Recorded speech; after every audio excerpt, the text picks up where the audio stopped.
Notice to all the viewers, if any of the information is not correct, deal with it. This is for fun and simply to let you know my own opinion. You don't need to watch this, so if you don't enjoy it, then suck my dick and move on. But for everyone who enjoys the video, I apologize if any of the information is incorrect. I try to do as much research as possible to inform the viewing public. Love and kisses, smiley face. Hey dudes and dudettes, you ready to rock and roll and race? Well, I am.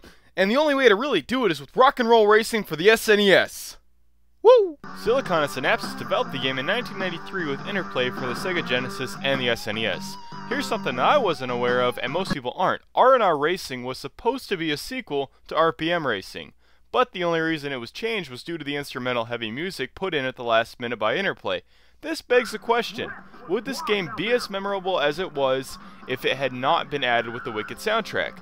They also came out with a sequel for the PlayStation that I didn't know about until I was doing the research. By the way, take a look at the Silicon and Synapses logo again. Oh, balls yeah, baby!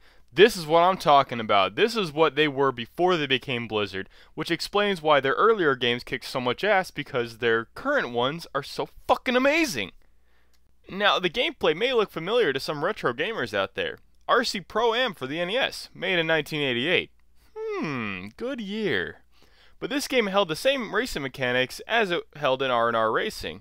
Except in this version, you get to blast the shit out of your friends with rockets and mines that you buy with the money that you acquired through winning races.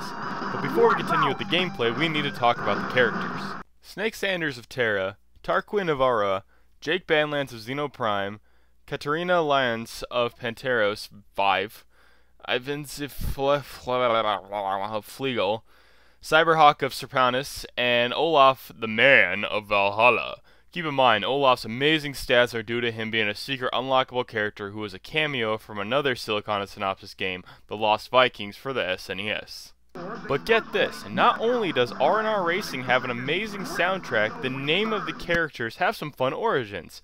Snake Sanders is based on Whitesnake vocalist David Coverdale. Jake Badlands is named for Jack E. Lee guitarist for a band called Badlands. Personally, I always picked Badlands, that is until I discovered the amazing Olaf and his beard of glory. There are also several enemies you must race on each planet. In one-player mode you will always race Rip and Shred. In the two-player version you will always race with Rip. The boss-type characters appear on their designated planet and tend to be more challenging than Rip or Shred.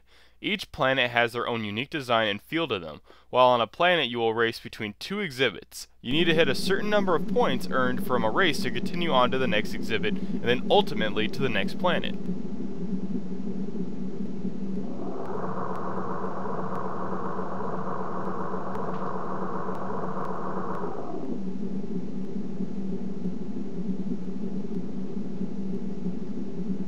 I remember when I first tried to play this game as a kid and couldn't quite figure it out, but basically it's as if you were the driver and looking through the driver's seat.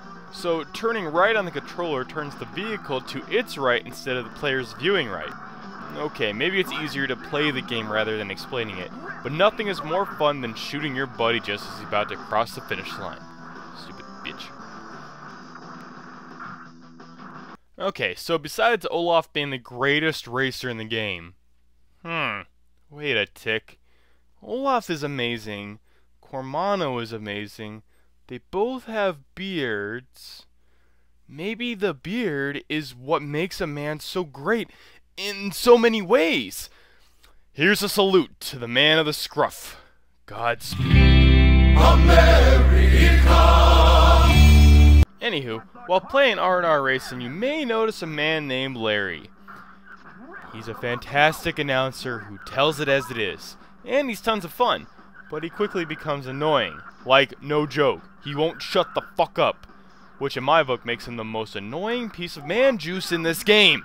However, you have the option of turning him off, which is nice for the first couple races, but then you realize it's kind of lonely without him rambling on. So, you either deal with this shit, or you seclude yourself to a state of loneliness. Take your pick. Ouch! Whoa!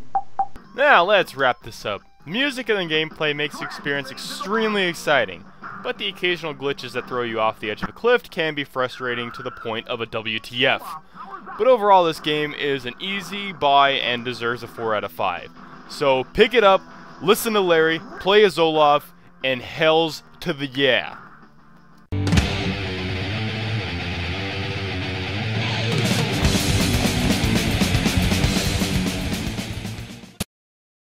Something that I wasn't aware of, and most people aren't. R&R Racing was supposed to be a sequel to RPM Racing, but the only reason it changed was due to the instrumental heavy music. Terra, Tarquin Navarra, Jake Banlands of Xenoprime, Katrina Lyons of Panther. Fucking A, it's too much to try and fucking read. Names of the characters have some fun origins. Snake Sanders is based on Whitesnake vocalist David Coverdale. Fuck! Why can't I say that name?